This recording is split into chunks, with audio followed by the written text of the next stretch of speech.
नमस्कार. महाराष्ट्रामधील तमाम अभियोग्यताधारकांना गुरुजन चॅनलचा सप्रेम नमस्कार आहे. विद्यार्थी मित्रांनो, शिक्षक भरतीच्या अनुषंगाने मुंबई जिल्ह्यामध्ये नेमकी काय अपडेट आहे, एकंदरीत जे शिक्षकांचं समायोजन बाकी होतं त्या संदर्भामध्ये नवीन आकडेवारी समोर आलेली आहे. आणि ही आकडेवारी बघितल्याच्या नंतर शिक्षक भरतीची नेमकी परिस्थिती काय आहे आणि शिक्षक भरतीची प्रक्रिया किती लांबू शकते याची माहिती तुम्हाला अतिशय सहज पद्धतीने प्रेडिक्ट करता येईल. तुम्हाला त्यासाठी कुठल्याही यूट्यूबरची माहिती गृहीत धरण्याची किंवा लक्षात घेण्याची आवश्यकता पडणार नाही. खूपच महत्त्वाची अपडेट तुमच्यासाठी घेऊन आलेलो आहे. तुमचा विश्वाससुद्धा बसणार नाही, परंतु ही जी आहे ती वस्तुस्थिती आहे. त्यामुळं थोडंसं विचारपूर्वक आणि लक्षपूर्वक जर आपण बघितलं तर तुम्हाला सगळी प्रक्रिया नेमकी काय आहे तर ते लक्षात येईल. विद्यार्थी मित्रांनो, बघा, मुंबई जिल्ह्यामधली ही अपडेट आहे, ठीक आहे. आणि या संदर्भामध्ये असं सांगण्यात आलेलं आहे की 1ली ते 10वीचे साधारणतः 1000 शिक्षक हे अतिरिक्त आहेत. लक्षात घ्या, किती? 1ली ते 10वीचे 1000 शिक्षक हे अतिरिक्त आहेत. त्यापैकी 1ली ते 5वीच्या 94 शिक्षकांचं जे समायोजन आहे तर त्याची प्रक्रिया आता सध्या पार पडत आहे, पूर्ण झालेली नाही आहे, ठीक आहे. त्या संदर्भामध्ये सुनावणी घेऊन त्या शिक्षकांचं समायोजन कोणत्या ठिकाणी करायचं, कितवी 1ली ते 5वीचं त्यांचं सध्या सुरू आहे समायोजन, अशी माहिती डेफिनेटली एक्झॅक्ट अतिशय खरी माहिती आपल्याला भेटलेली आहे मुंबईच्या ऑफिसमधनं, ठीक आहे. आता जे प्रॉपर मुंबईला राहत आहेत ते काय करत आहेत माहिती नाही, है की नाही. सांगतात तर असं उठलं का सुटलं ऑफिसमध्ये जाऊन बसतात, परंतु ही सुद्धा परिस्थिती तुम्हाला माहिती आहे की नाही, काय माहिती, बरोबर आहे की नाही. मग म्हणतात आमचा कंटेंट चोरतात. अरे तुमच्या कंटेंटला कंटेंट म्हणणं म्हणजे कंटेंटचा अपमान करणं आहे. तुमच्या कंटेंटला जर कंटेंट म्हटलं तर कंटेंटला कंटेंट म्हणणं सोडून द्यावं लागेल. आणि तुमचा कंटेंट जर कंटेंट असेल तर कंटेंट स्वतःला कंडेम करून घेईल, अशा पद्धतीची परिस्थिती आहे, बरोबर आहे की नाही. तुमचा कंटेंट जर कंटेंट असेल तर मग स्वतः जो कंटेंट असेल ना तो वरच्या 4थ्या मजल्यावरती जाईल आणि खाली 2-3 वेळा उड्या मारून जर पुन्हा त्याच्यामधनं शाबूत वाचला तर पुन्हा जाईल आणि एखाद्या भिंतीवरती डोकं आदळून घेईल, नाही तर एखाद्या रेल्वेच्या पट्टीच्या समोर उभा राहील. तुमच्या कंटेंटला कंटेंट म्हणायचं का? अरे 50 डॉक्युमेंट असतात का कुठं, काही पण फेकतात मोठमोठ्याला. ही मुंबईची परिस्थिती आहे. 1000 शिक्षक अतिरिक्त झालेले आहेत. फक्त 94 शिक्षकांचं समायोजन त्या ठिकाणी सुरू आहे, झालेलं नाही आहे आणखीन. आणि त्यामध्ये सुद्धा 600 ते 700 शिक्षकांचं समायोजन आणखी बाकी आहे. लक्षात घ्या, म्हणजे उर्वरित हे जे 94 होते ना, हे झालं यांचं समायोजन.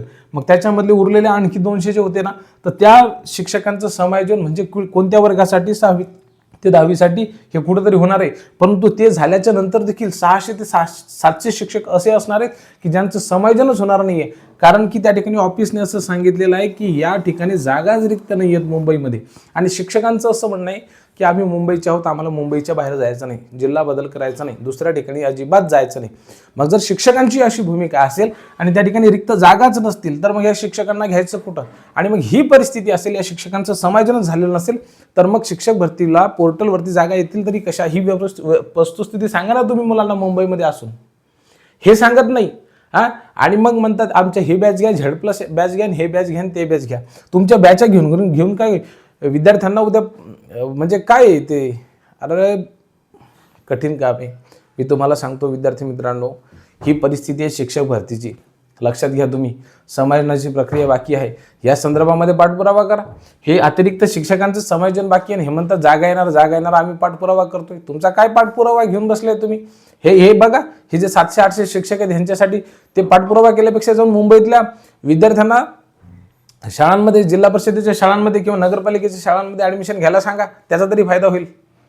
भंपकगिरी सांगतात. ही मुंबईची परिस्थिती आहे. अतिरिक्त शिक्षकांचे वांदे येतं. तिकडे शिक्षण कार्यालयातील अधिकारी परेशान झालेत, कारण की ज्या ठिकाणी शिक्षकांना पाठवलं ते त्या ठिकाणी जायला तयार नाही आहेत. मुंबईच्या बाहेर ते जाऊ नाही शकत. आणि कारण की मुंबईवरनं किती दिवस ते ट्रॅव्हल करणार आहेत. आणि हे अतिरिक्त शिक्षक जर एवढ्या प्रमाणावरती असतील तर विद्यार्थी मित्रांनो, तुम्हीच मला सांगा, रिक्त जागांचा आकडा कळणार आहे का? रिक्त जागा जर कळल्या नाही तर त्या ठिकाणी रोस्टर तयार होईल का? रोस्टर नाही तयार झाला तर जाहिराती कुठून जनरेट होतील? आणि आपण म्हणतो की या ठिकाणी 15 जूनपर्यंत खूप कोण कहत आहे की जगा नाही आएंगे, आहे की नाही. कोण म्हणतं येणार नाही, आल्याशिवाय राहणार नाही. अरे काय येणार आहे? इथं शिक्षकांचं समायोजनच बाकी आहे. तुम्ही काय मोठाले टेंबे हाकताय? विद्यार्थी मित्रांनो, थोडंसं डोळसपणे बघा या शिक्षक भरतीकडे. माझी तुम्हा सर्वांना कळकळीची विनंती आहे की ही सत्य परिस्थिती आहे. हे तुम्हाला सांगण्यासाठी धाडस करणार नाहीत, कारण की ह्यांना स्वतःचा धंदा मांडायचा आहे. ह्यांनी स्वतःचे बॅचेस विकायच्या ठरवलेल्या आहेत. तुम्ही सजग राहा. मी जे बोलतो याच्यामध्ये निगेटिव्हिटी नाही आहे, याच्यामध्ये वस्तुस्थिती आहे. आणि जर एखाद्या व्यक्तीला कोरोना असल्याच्या नंतर तो पॉझिटिव्ह आहे, कोरोना पॉझिटिव्ह आहे, आणि त्याला जर मी म्हटलं नाही त्याला चांगलं वाटावं म्हणून तू कोरोना निगेटिव्ह आहे, तो जर गावात गेला की नाही तर 1000 लोकांना पॉझिटिव्ह करून टाकेल. बघा, शिक्षकाचं काम असतं खरं बोलणं, शिक्षकाचं काम असतं जे आपण असे ठावे ते सकाळ सांगावीस. तुम्हाला सर्वांनाच सांगून टाकतो ही जी परिस्थिती आहे ती. त्याच्यामुळे थोडंसं तुम्ही आवेग राहाल, सजग राहाल, जागृत राहाल अशी आमची अपेक्षा आहे. अतिरिक्त शिक्षकांचं समायोजन झाल्याशिवाय रिक्त जागांचा आकडा येणार नाही आणि सगळ्या महाराष्ट्रामधील ह्या सगळ्या जागांचं जोपर्यंत निपटारा होत नाही तोपर्यंत शिक्षक भरतीची प्रक्रिया सुरू होईल असं वाटत नाही. बाकी खोटे बोलणारे अनेक आहेत. विश्वास ठेवायचा असेल ठेवा, नसेल ठेवायचा असतील नका ठेवू. खूप खूप धन्यवाद.